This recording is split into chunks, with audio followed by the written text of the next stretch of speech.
Funding for this edition of State of Affairs with Steve Adubato has been provided by RWJ Barnabas Health. Let's be healthy together. PNC Foundation. The Port Authority of New York and New Jersey, moving the region through air, land, rail, and sea. The Fidelco Group. The New Jersey Economic Development Authority. Robert Wood Johnson Foundation. Working for a healthier, more equitable New Jersey. Community Food Bank of New Jersey. PSEG Foundation. And by the Adler Aphasia Center. Promotional support provided by the New Jersey Business and Industry Association. And by bestofnj.com. All New Jersey in one place.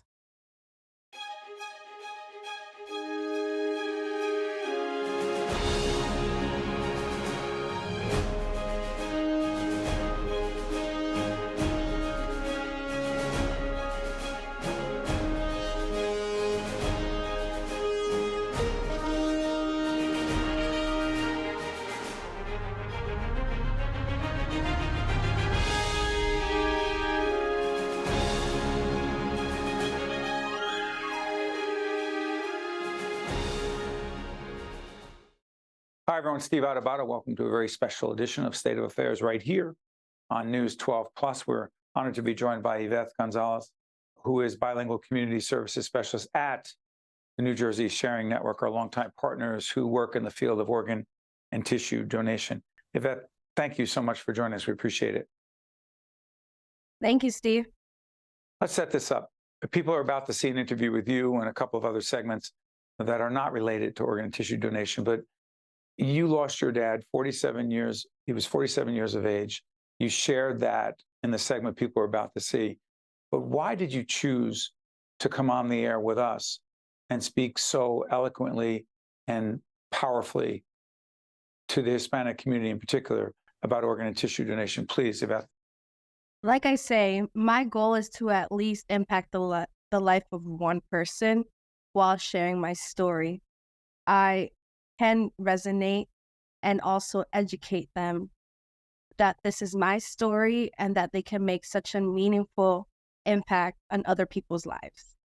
And in that spirit, I asked you in the interview, you did it in Spanish, but a message to the Hispanic community that in many ways is so powerful coming from you, please. Por favor, piensen y regístrense para ser donante de órganos y tejidos porque pueden salvar muchas vidas.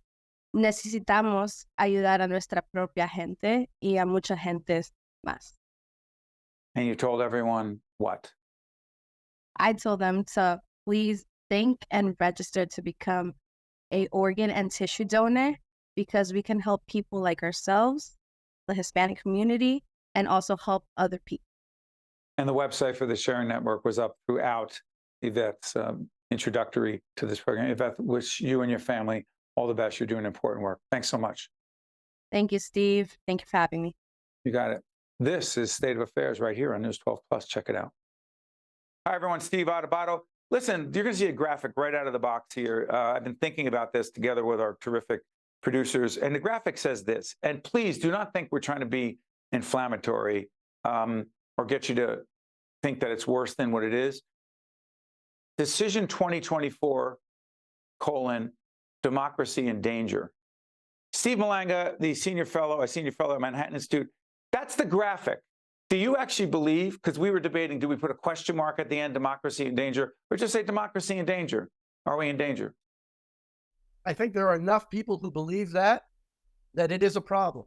Because when people believe that, they begin to believe that this is no longer a legitimate democracy. Whether they're right or wrong, the perception is important. And that is the perception right now. So in that respect, it's clearly an issue. So you and I grew up in the same neighborhood, a little bit younger than you are, along with your younger brother, Tom. You had to point that out. Yeah. So we grew up in a neighborhood, let's just say, Italian-American neighborhood. Most of the people who we grew up with probably voted for Donald Trump when they became of age. Fair to say? Probably.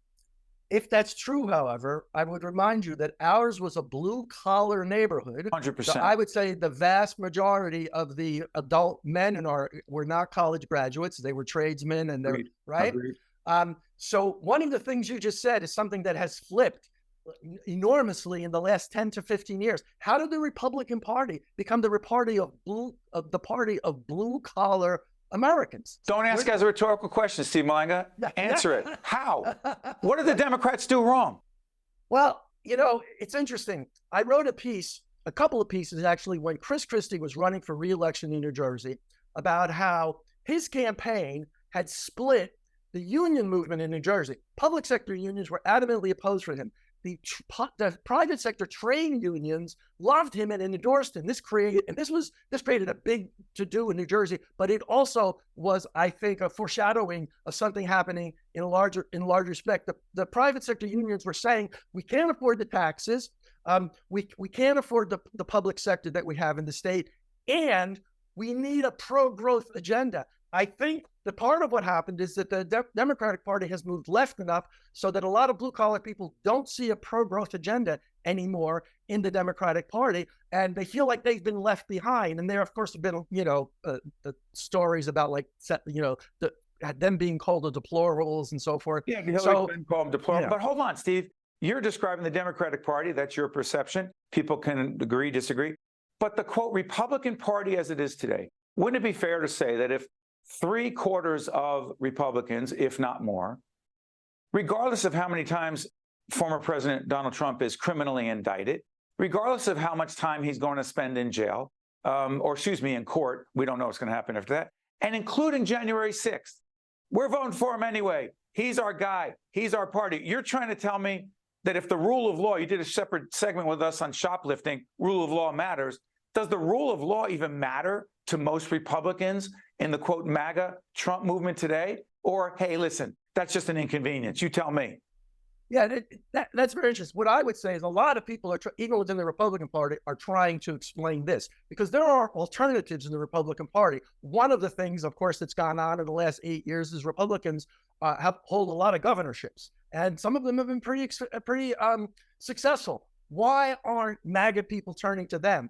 The only explanation I've heard, actually talking to people who support Trump about this, is it's like a giant, I don't want to use this phrase, it's like a giant screw you, if you will. To whom? Steve, right? To whom? What?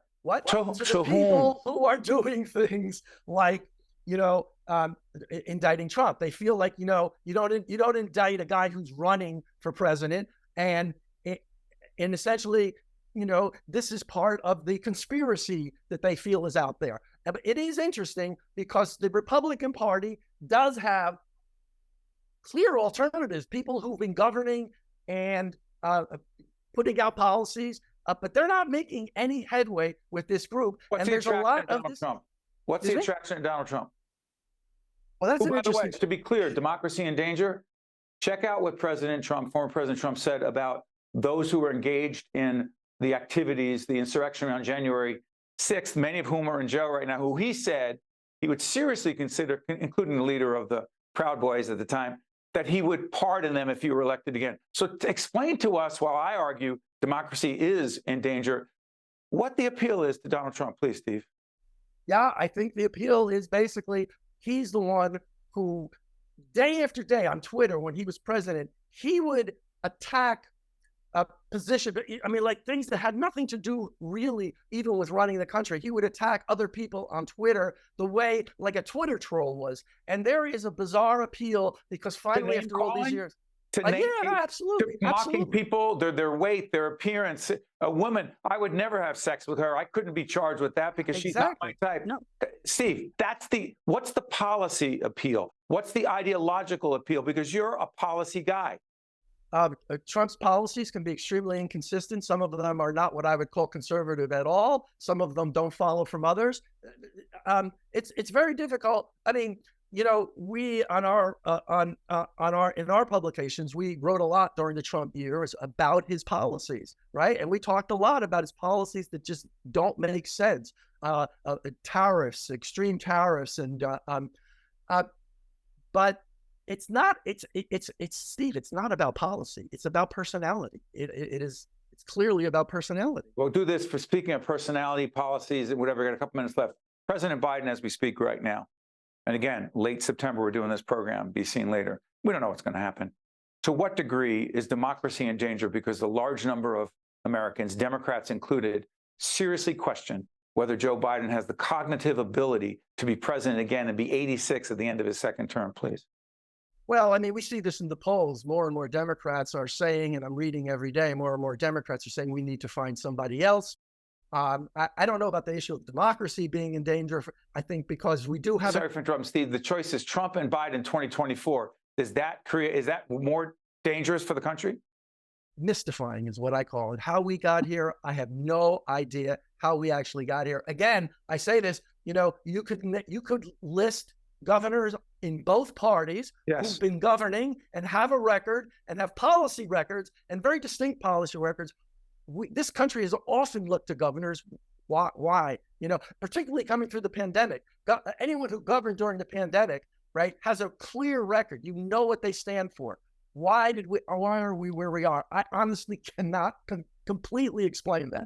Well, I'll explain this. It's been too long since we've had Steve Malanga on, and we'll have him on a lot more because his thoughts, his perspective, his writing, and check out the information you get to Steve and the work that he's done, his books, his regular columns that he puts out together with the folks at the Manhattan Institute. Very thoughtful, provocative, good stuff, Steve. Thanks for joining us. Thank you. Stay with us. We'll be right back. To watch more State of Affairs with Steve Adubato, find us online and follow us on social media. We are pleased to be joined by Iveth Gonzales, bilingual community services specialist, and also a daughter of a donor connected with the New Jersey Sharing Network, our longtime partners, as we continue to create greater public awareness around organ and tissue donation. Iveth, thank you for joining us. We appreciate it. Thank you for having me, Steve.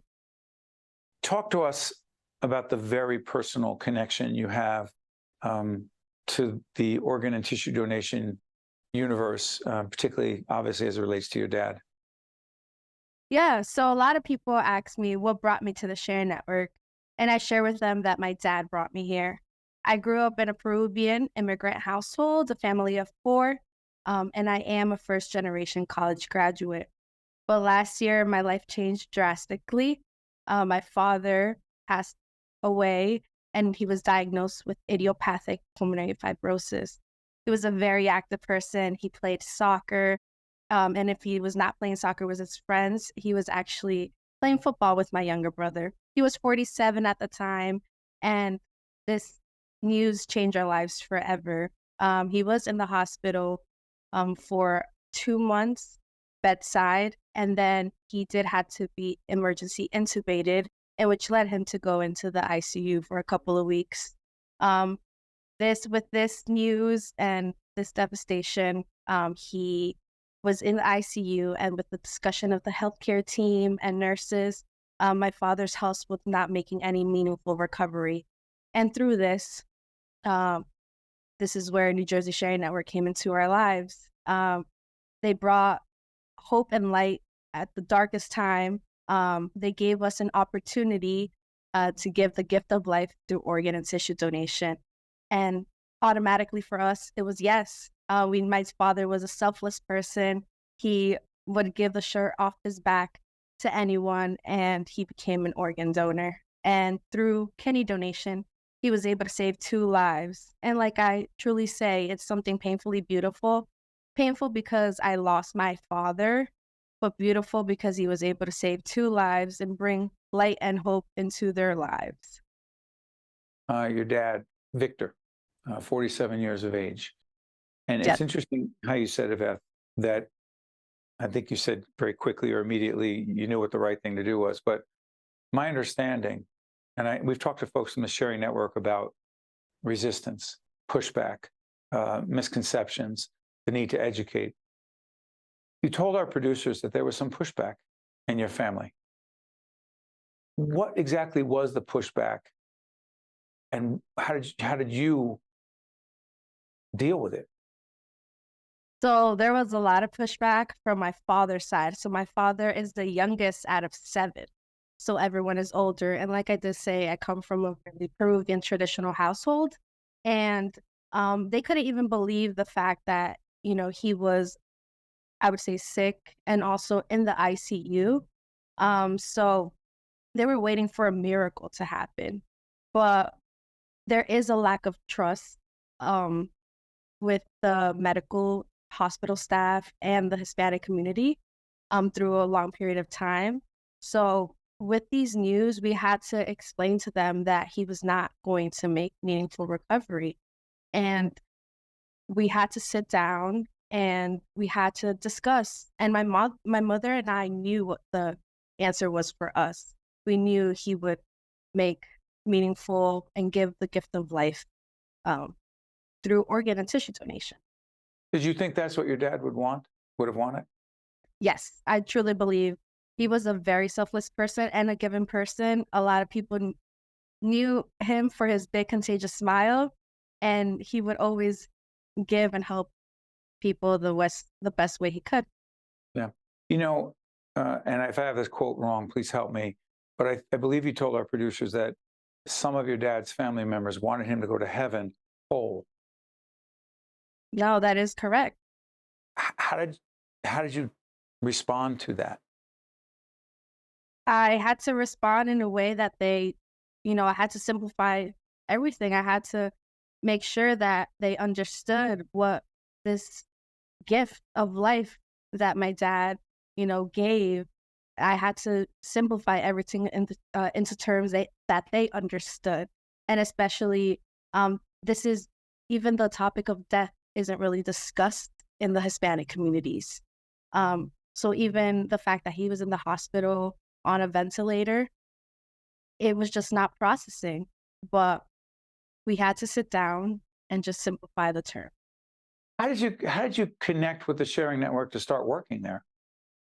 So actually, because of the meaningful impact they had in my life during the literally darkest time, the New Jersey Sharing Network staff, they were there for my mom, my younger brother, and I that last day. And they were there to even walk us to our cars. And that literally stuck with me. And that's what brought me to the Sharing Network. And I actually graduated with my master's degree in public administration from Rutgers Newark. And because of that, it stuck with me. I wanted to do something to help people and make a change and educate. And that's what brought me to the Sharing Network. And I saw a job opening and applied. Beth, let me put you on the spot here. So one of the things we've learned about organ and tissue donation is that different communities, whether it's religious, ethnic, cultural, there's a combination of issues that people either push back on or need to be educated about what organ and tissue donation really is versus what the misconceptions are. Dare I impose upon you to send a message to the Hispanic community in Spanish that resonates with them, and then you can tell us after what exactly you said, please. Por favor, regístrense para ser donante de órganos y tejidos en nuestra página web. Pueden salvar muchas vidas. Un donante de órganos puede salvar 8 vidas y mejorar la vida de 75 personas o más. Please. I said, please register to be an organ donor and a tissue donor. And you can register through our website, www.njsharenetwork.org, because you can save many lives. One organ donor can save 8 lives and enhance the lives of 75 people and more. Iveth, we've done a lot of programming connected to organ and tissue donation. We call it public awareness, public education. But in reality, it's really people like you who, through a horrific, unimaginable tragedy, a loss of your father, Victor, at 47 years of age, choose not only to work at the Sharing Network, but to come on the air and to share and to educate and to break down barriers. You're a real leader and you're making a big difference. Thank you so much, Iveth. We appreciate it. Thank you, Steve. You got it. Stay with us. We'll be right back. To watch more State of Affairs with Steve Adubato, find us online and follow us on social media. We're pleased to be joined by Jessie Gómez, reporter for a terrific website, information platform committed to education, Chalkbeat Newark. Jessie, great to have you with us for the first time. Won't be the last time. Thanks for having me. Tell everyone what Chalkbeat is. Yeah, so we are pretty much embedded in Newark. We cover education inequities across the city and also education overall in the state. So we're really a grassroots organization that focuses on, the voices of students and families on the ground, and a lot of our reporting reflects that. Okay, so there's so many aspects to issues of education, so many educational issues, but this is the thing that we want to talk about today. So in 1954, the United States Supreme Court determined in the Brown versus Board of Education of Topeka case that separate but equal doesn't work, that our schools needed to be desegregated, they need to be integrated. All these years later, New Jersey has the 6th most segregated public schools in the nation. A, how the heck did we get here? And B, what do we do to move forward to have our schools be more integrated? And frankly, for those who are disproportionately Black and Hispanic, give them an opportunity for the best education that the state can offer through the Constitution, which says you're supposed to do that. Go ahead. Yeah, so it is pretty surprising. I mean, New Jersey is one of the most diverse states, yet its public school system is among the most segregated in the country. Like you said, it's the 6th most segregated state for Black students in terms of their exposure to white students, and the 7th most for Latinos. And that's, it's really concerning because at least in Newark, we know that at least more than 90% of students identify as Black or Latino. So it is a pretty prominent issue, especially within Newark schools. And so we know that the state has, allowed for this because according to their laws, the students are supposed to go to school where they live, and so the student in Newark can't go to school in, Right. let's say, Montclair or another city, and so the educational experience in students in cities like Newark is very different from those perhaps in South Jersey or more suburban areas. So that's where we got here today, and like you said, the state's constitution also says that school segregation is pretty much not allowed in the state. So right now there's a lawsuit before New Jersey, Right. where the state is pretty much, there's plaintiffs are pretty much saying that the state might be responsible for addressing the fact that these schools are segregated. And that's something right now that we're waiting a decision on. Jessie, let's put this in perspective. In 2018, a lawsuit was filed by the Latino Action Network and the NAACP. They're the plaintiffs, arguing that the state of New Jersey has promulgated, promoted, allowed for, however you want to describe it, the segregation of our schools. So here's the question.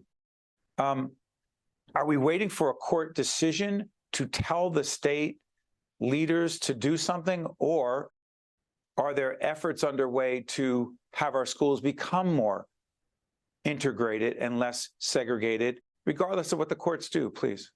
Yeah, so at this point, there really is no solutions being made from the state.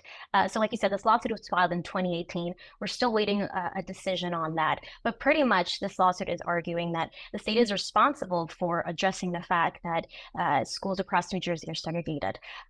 Again, we really haven't even touched on solutions yet because we're still at the point where, we're trying to find out who is supposed to address this problem. So when we look at it, Jessie, I'm sorry for interrupting, but proposed solution, for argument's sake.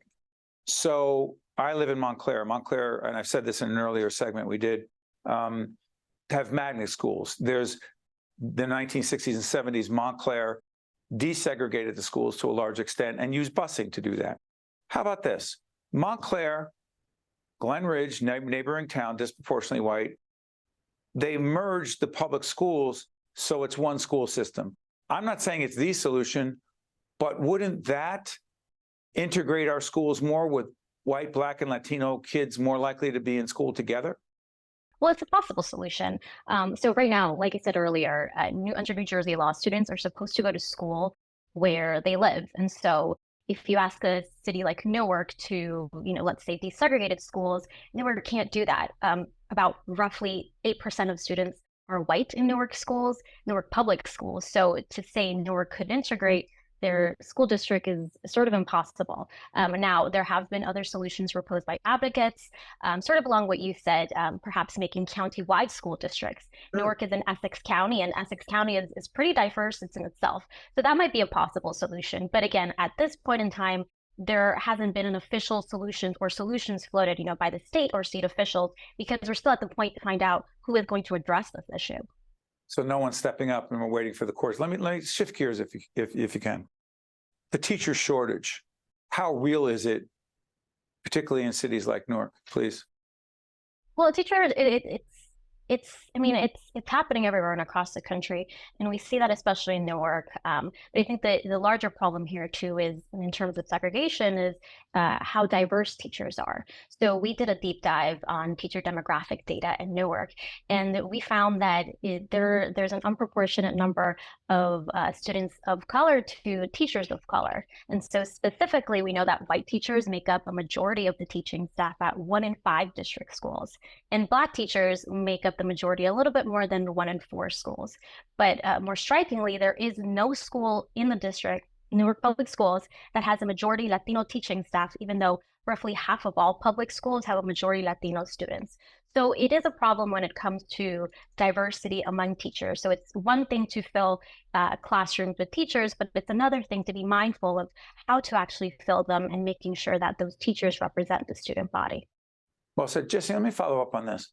You and your colleagues at Chalkbeat doing a great job journalistically, keeping us abreast of what we need to understand, doing the research, the investigative reporting, et cetera. In terms of learning loss, post-COVID, whatever post-COVID means, is it disproportionately worse in urban communities, the learning loss for our students, please? Well, at least in Newark, what we're seeing, and we're really seeing this across the state, is there was a big drop in 2022 spring state test scores. In New Jersey, we saw those scores drop dramatically in both math and reading.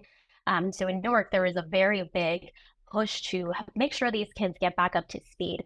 So much so that the mayor in Newark, Mayor Ras Baraka, he actually launched a 10-point action plan to make sure that students are reading, that they're refining their literacy skills, and that Newark Public Schools are also implementing tutoring within the school day, whether that be before, after, or during. Because again, a lot of students need help to get back up after COVID. I mean, we know that COVID disrupted student learning, and it also had an impact on their emotional and mental health as well. So all of these things combined with seeing teachers that don't look like them and, the different experiences these students are having have really contributed to what we're seeing today in schools.